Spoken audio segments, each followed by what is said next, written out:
Hi friends, it's me, Dennis Richard, at the Very Venture China. You're watching today's video about Guangzhou, the city where I'm located. And of course, we're in Guangzhou, the city that became my second home. Where we are today, we are in the south of China. For today's episode, I had to travel a lot. I traveled to different locations in Guangzhou and discovered a lot of different places around the city that I haven't been yet, until this very moment. Please leave like in advance and let's go explore the city together. Let's do this, guys. Rock and roll. I had to travel a lot, even through everything is within this wonderful, diverse and beautiful city. But definitely, guys, I really put a lot of effort. So this is the reason why at least you should like the video and leave a comment below. Let's go.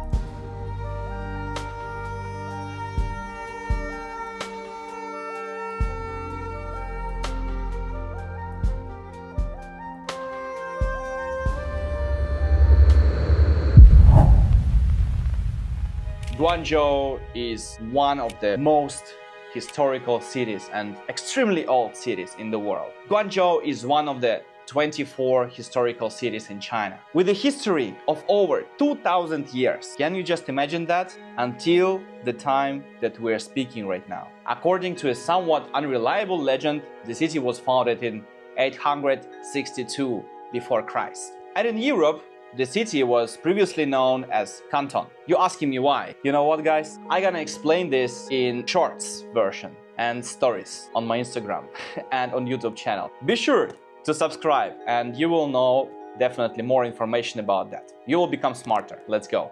Guangzhou is located in the subtropics. The climate is warm and humid and there are many flowers in the city and it's super green at all times of the year, which is why it's also called the flower city. It is warm year-round and there are rarely severe cold spells. The average temperature throughout the year is almost around 20-25 degrees Celsius. And guys, believe me or not, but it's definitely very hot in the summer. And it's summer now, which means that the rain season lasting from March to early July in Guangzhou has just ended and a sweltering heat has begun. Guys, it's unimaginable hot here. I barely can walk in the streets without AC. But I managed because I love you and I really wanted to create this content for you. So you learn and explore the city with me. So I'm basically sacrificing myself for the sake of science. So in the summer, temperatures can reach almost 40 degrees Celsius. Plus adding this tremendous high humidity percentage, it mixed to the temperature of hell. So if you're planning to explore Guangzhou, I suggest you try at all your best to avoid summer, especially if you're not a big fan of the heat.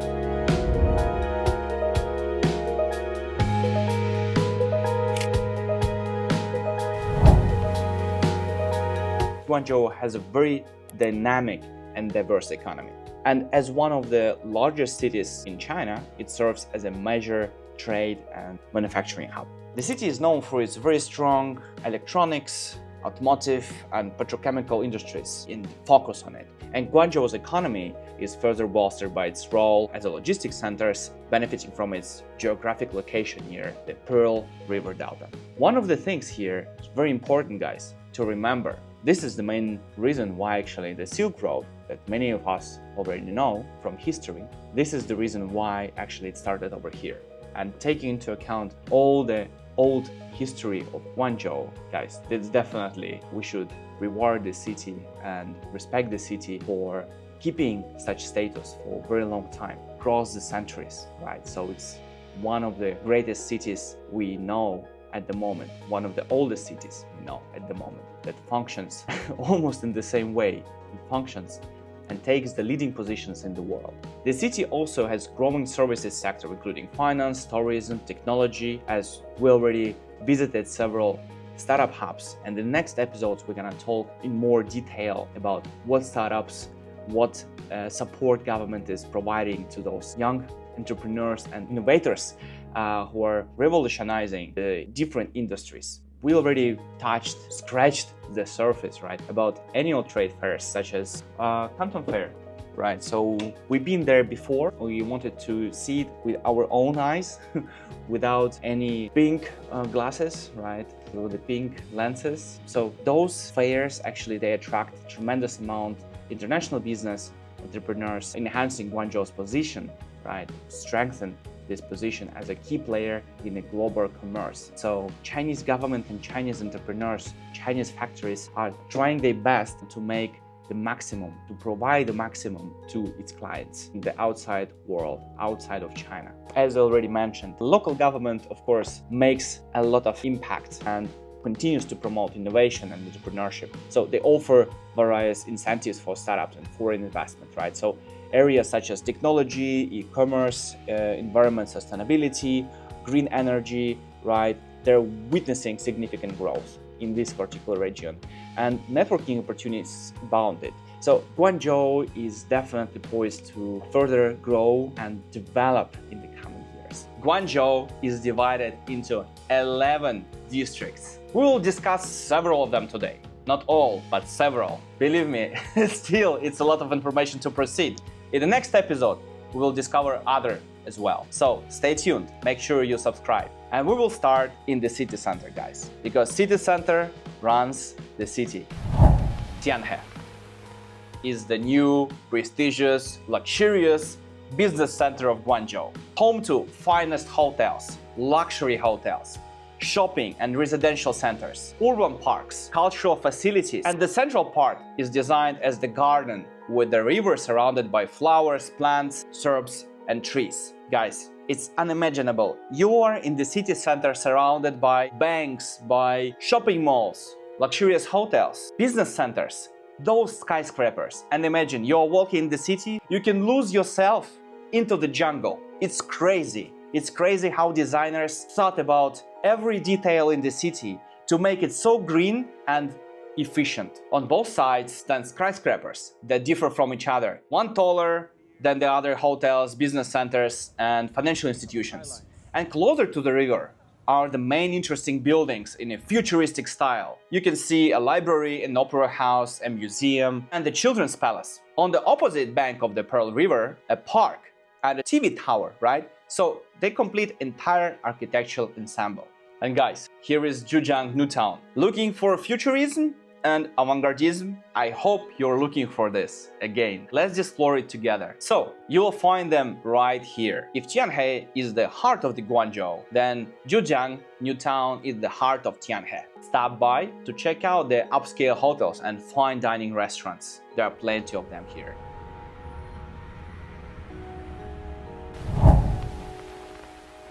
In the Tianhe district in Guangzhou, there are many large companies and corporations, so including both local and international ones. There are plenty of HQs in the city center, as you could see. So there are several of them that I would like to mention and that I actually used some of their services as well. So for instance, the number one is China Southern Airlines, the largest airline in China with its main hub located in Guangzhou. And I actually used to fly with China Southern Airlines pretty around the place, around the Asia, including Thailand, my recent travel that also gonna talk in the next episodes. So guys, stay tuned, stay connected.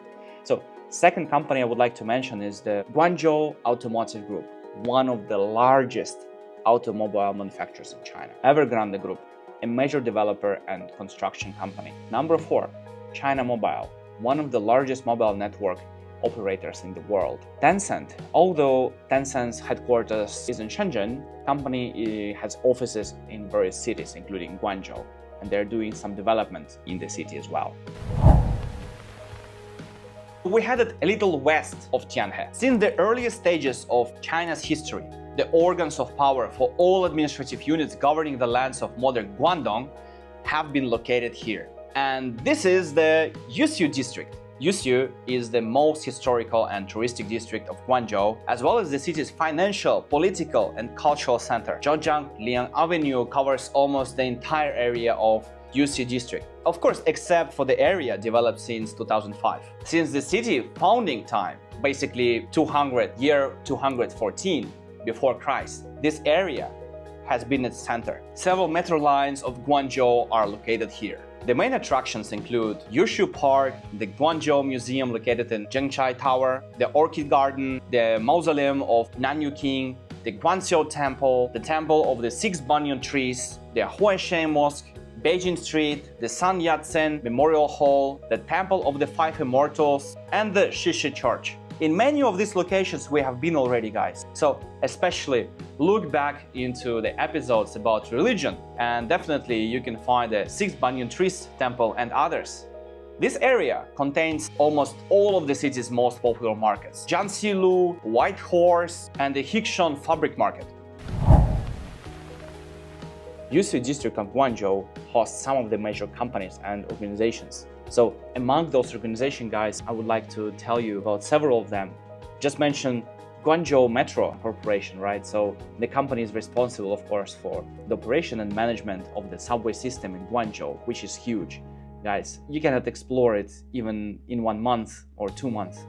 I have spent like half a year in Guangzhou and I haven't been visited, fortunately, even the half of the subway network.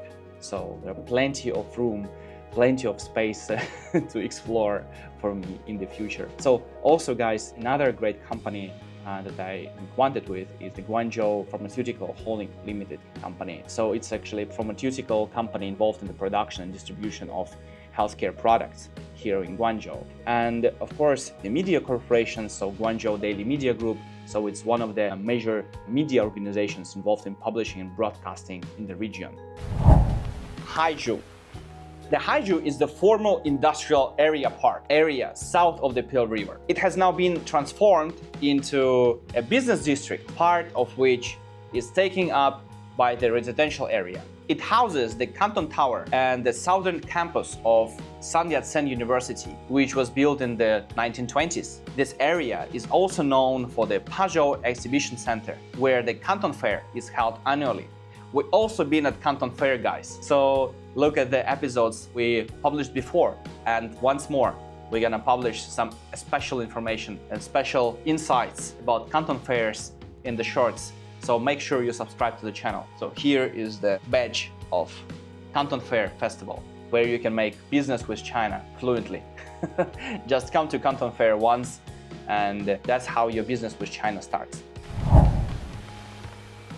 In the Haizhu district, guys, several large companies are located. So notable among them, actually several ones. So guys, number one is Guangzhou Development Zone. So this area hosts numerous firms in technology and manufacturing. One of the hosts for different startups, innovative companies and manufacturers. So another one is China National Offshore Oil Corporation, CNOOC, a significant state-owned enterprise involved in oil and gas exploration in China. And of course, international one, Hyundai Motors. So it's actually the South Korean automotive giant, and they do have a significant presence in this area. So additionally to it, Haizhu is an emerging center for technology startups and businesses in logistics due to its strategic location by the Pearl River.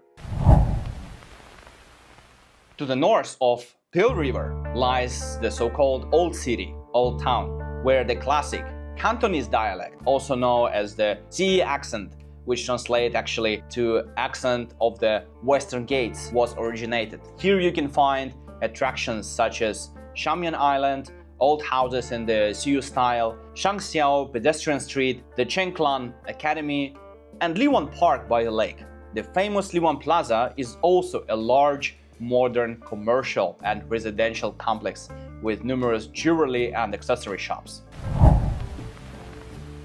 In the Liwan district of Guangzhou, several companies and organizations are located, so particularly in sectors such as textiles, furniture, retail, and some key companies I would like to mention here is actually entity of Guangzhou BaiYun market, right? So it's major wholesale market for garments and textiles. Another one is Guangzhou Liwan furniture market. So it's a hub for furniture manufacturers and retails. So also Guangzhou Liandian technology company that specialized in electronics and technology products. So as well, I would like to mention that there are plenty of different international brands, right? So as many international companies have showrooms and retail outlets in the Liwan area due to its strategic location and accessibility. Importantly to mention, Liwan is also known for its rich cultural heritage and numerous small to medium-sized enterprises specializing in traditional Chinese crafts and goods.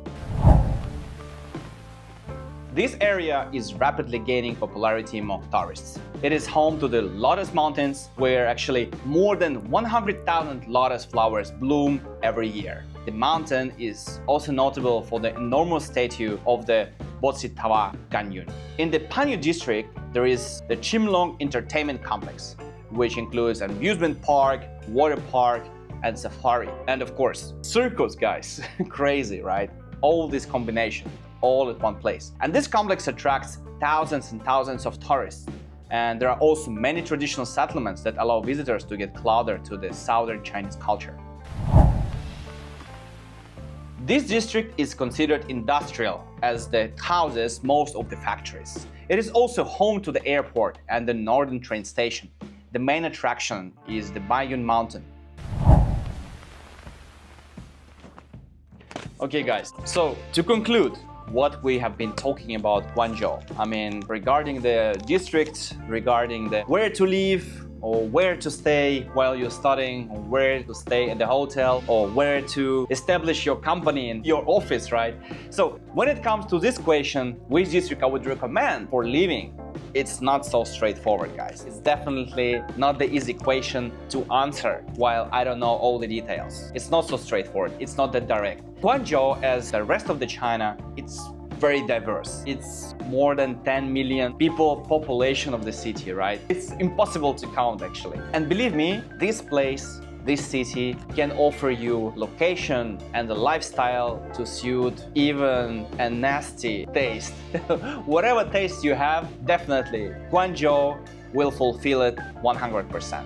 Everything, of course, depends on your goals, on your budget, how much money you want to spend on that, and so on. There are definitely a lot of parameters you want to discuss and take into attention before choosing the right place for you to stay. So if you want to immerse yourself in the business area, in the business district, business side of Guangzhou, you should definitely choose Tianhe. If you prefer a calm and measurable lifestyle, you should choose Haizhu or Haizhu. However, if you're not ready to spend a lot of money on housing, so you go to BaiYun.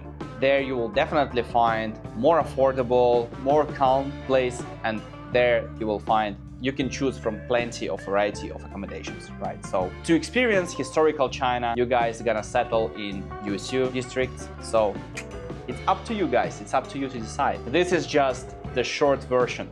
So we will definitely come back, talk about Guangzhou, its districts, about its business, about why Guangzhou is so important, why Guangzhou is so important for China, and not for China. Why Guangzhou is so important for us, why it's so important for me, why it's so underestimated. You know, the GDP of Guangzhou is crazy. So we're gonna talk about numbers, and we talked about numbers, and we're gonna remind you about the numbers in shorts at the YouTube. And soon, guys, I'm gonna present Chinese project, the VVC project, Very Venture China, at European universities. So let's see, stay in touch, guys. Guys, I want to thank you one more time for subscribing to the channel. Thank you very much. Thank you for liking the video and leaving your comment. It's really encouraging me and my team to build, to produce more products, to produce more videos for you, to make quality content. So guys, it's very important for the channel growth. I cannot highlight and, you know, no pressure on you, of course, but this is very important for the channel growth and development and the progress of the channel. I hope this video was helpful to you and was interesting, so you will be better prepared for your trip to Guangzhou and China in general. You learned something new, I learned something new from you. So this is a win-win, guys. This is the win-win strategy, right? Stay tuned. There are definitely more exciting videos ahead. And this was me, Dennis Richard, at the Very Venture China. Bye, guys. See you next week, next episode. Good luck to all of you.